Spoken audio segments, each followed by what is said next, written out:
A mother's sacrifice, a world leader born. At a university graduation ceremony long ago, a young man stood on stage as the top honor graduate. The applause thundered. The cameras flashed. He was to give the valedictorian speech.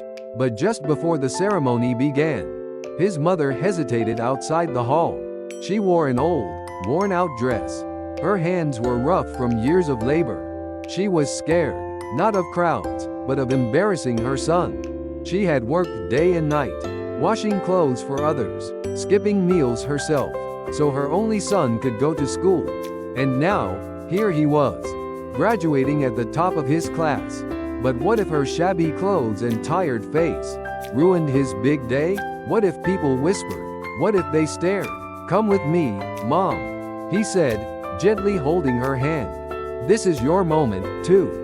With tears in her eyes, she stepped into the auditorium beside her son. When it was time for his speech, he stepped forward and said, "Today is not about me. It's about God, my teachers, and one person whose sacrifice made all this possible, my mother."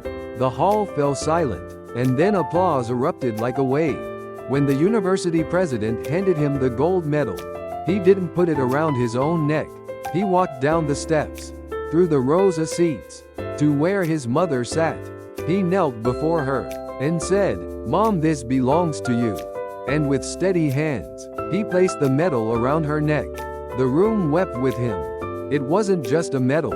It was a lifetime of love, sacrifice, and silent strength. Finally honored, years later, that young man became the president of the same university. Then, the 28th President of the United States. He was awarded the Nobel Peace Prize, and forever remembered for his principle of self-determination of nations. His name was Woodrow Wilson. Sometimes, behind the world's greatest men, stands a woman whose strength no one saw, until that one moment when love speaks louder than success.